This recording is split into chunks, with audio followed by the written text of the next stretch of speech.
అంటే 30 సంవత్సరాలు పట్టడం వల్లనే దాని వెనుక ఏమన్నా మీరు ఎత్తుకున్న అంశం రాజ్యాంగానికి వ్యతిరేకమైనదన్న తర్వాత 30 సంవత్సరాలు కాదు, మందకృష్ణ మాదిగా 10 జన్మలు ఎత్తినా జరగదు. మీకు ఎవిడెన్స్ ఇస్తాను నేను. ఎవడైతే మోడీ జింఖానా గ్రౌండ్కి వచ్చేసి మీకు అనౌన్స్ చేస్తున్నాడు ఏమని, నేను ఇగో మీకు వర్గీకరణ చేస్తారని అనౌన్స్ చేస్తున్నాడు. కారణం ఏంటి? ఓటు బ్యాంక్ రాజకీయంలో భాగంగా ఆ సభ జరగడం కూడా ఎలక్షన్ నియమాలకు వ్యతిరేకం.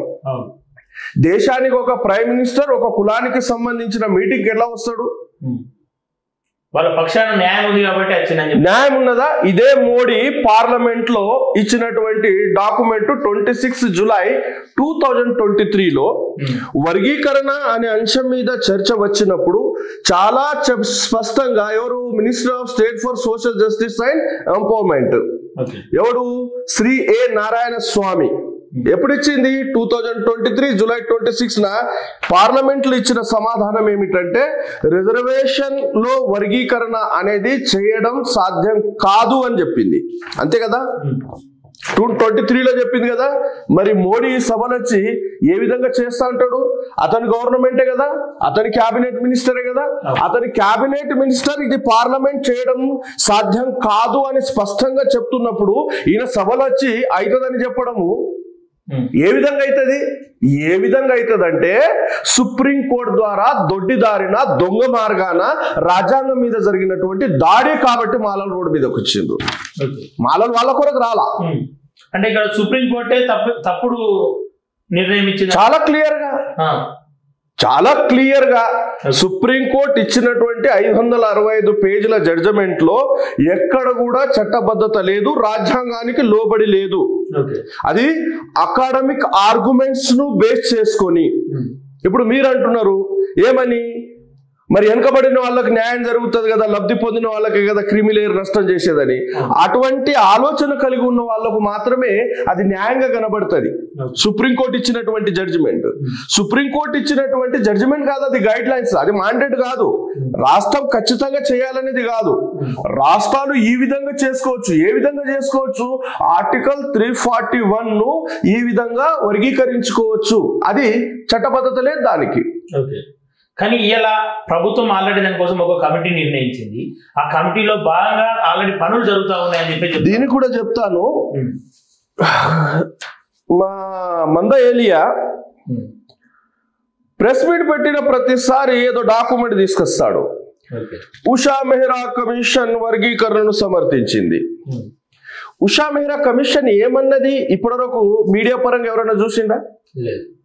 వాడి గాయ ఒర్రుడు మాటలకు లోబడి లేదా భయపడి వాడి పక్షాన చేరి ఓటు బ్యాంక్ కొరకు అతడికి మద్దతు ఇవ్వడం తప్ప ఎవడైనా ఉషా మెహ్రా ఏం చెప్పింది చూసారా? ఉషా మెహ్రా చాలా స్పష్టంగా ఏం చెప్పిందంటే జనాభా దామాష కంటే రాష్ట్రంలో ఉన్నటువంటి 3 కులాలు ఎక్కువగా లబ్ధి పొందినాయి. అందులో మాదిగ కులం, మాల కులం, ఆది ఆంధ్ర కులం ఉంది. వాళ్ళ జనాభా దామాష కంటే కూడా వాళ్ళు ఎక్కువ పొందినని అన్నది. దాని తర్వాత ఇది 56 పేజ్ లో ఉంటది. 101 పేజ్ లో ఉషా మెహ్రా కమిషన్ రిపోర్ట్ లో ఆమె ఏం చెప్తుందంటే మాలా మాదిగలు ఇద్దరిని పోల్చినట్లయితే మాలల కంటే మాదిగలే ఎక్కువగా అవకాశాలు లబ్ధి పొందారు అని చెప్తుంది. ఎందుకు చెప్తుంది? ఏమంటుందంటే మిగతా కులాలకు లేని విధంగా మాదిగలకు ప్రత్యేకంగా లిడ్ క్యాప్ లాంటి స్కీములు ఉండడం కారణం చేత మాదిగలే ఎక్కువగా లబ్ధి పొందారని చెప్తుంది. ఉషా మెహ్రా చెప్తుంది.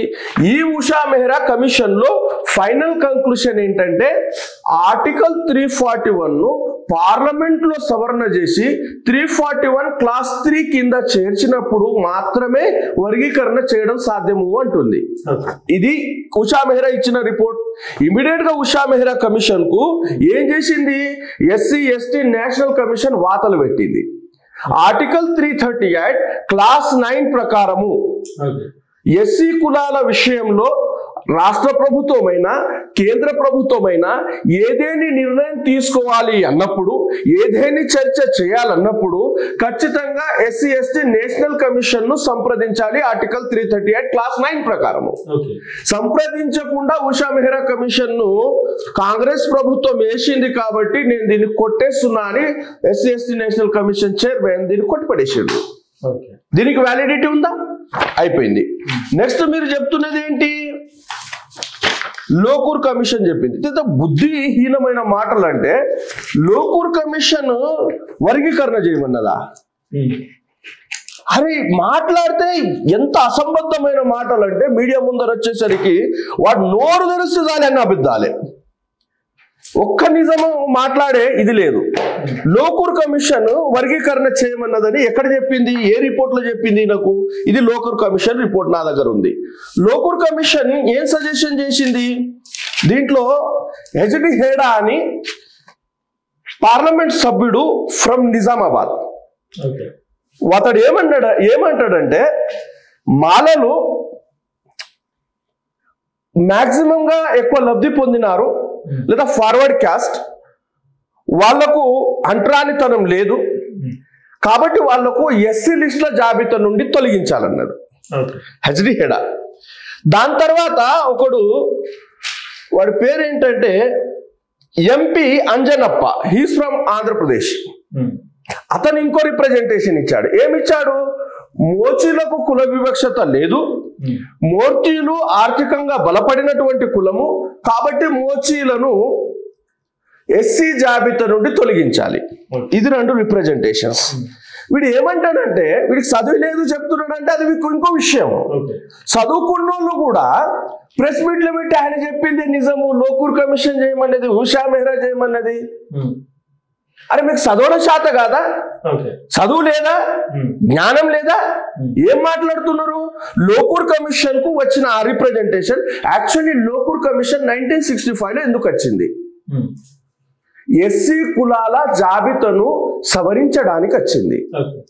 ఎస్టీ కులాల జాబితాను సవరించడానికి వచ్చింది. అది జాబితాను సవరించడం తప్ప దానికి ఏ పని లేదు. ఎందుకు జాబితాను సవరించాలంటే ఇక్కడ ఆంధ్రప్రదేశ్ లో ఎస్టీలు ఏ కులము?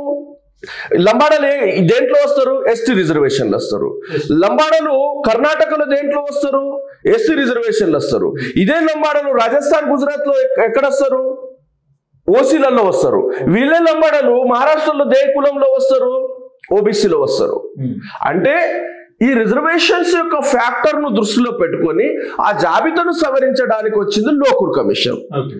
లోకూర్ కమిషన్ వచ్చినప్పుడు హెచ్డి హేడా, అంజనప్ప ఇచ్చిన 2 రిప్రజెంటేషన్ లో ఇవి లబ్ధి పొందిన కులాలు, వీటికి వివక్షత లేదు, ఆర్థికంగా బలం ఉన్న కులాలు, వీళ్ళను ఎస్సీ కులాల జాబితా నుండి తొలగించమని చెప్తే అప్పుడు ఎవరు? లోకూర్ ఏమన్నాడంటే నాకు ఈ 2 రిప్రజెంటేషన్స్ వచ్చినాయి, నేను దీన్ని రిజెక్ట్ చేస్తున్నా.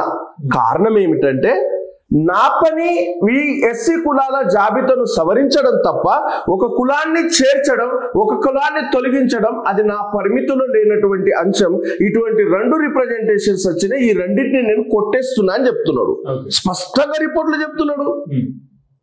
ఈ చదువులేని మందయ్యని వచ్చేసి లోకూర్ కమిషన్ చేయమన్నది ఏంటంటే, చదువులేని మందకృష్ణ కోసం సుప్రీంకోర్టు అబద్ధపు తీర్పు ఇచ్చే అవకాశం ఉందంటారా?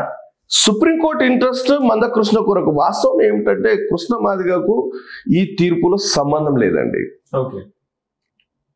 ఈ పంచాయతీ Devender Singh versus state of Punjab మధ్య జరిగినటువంటి కేస్.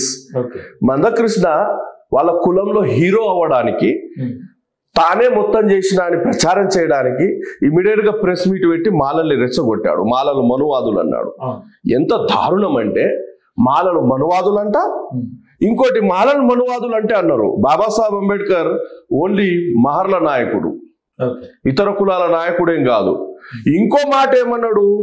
బౌద్ధ ధర్మ దీక్ష తీసుకోవడం ఒక చారిత్రాత్మక సంఘటన అంట. అతడు కుల వివక్షత అనుభవించిండంట, స్కూల్లో బయట పెట్టిండంట. ఎంత వెటకారంగా మాట్లాడుతున్నాడు. విషయం నాలాంటి ఎందుకు బయటకు వస్తాడండి?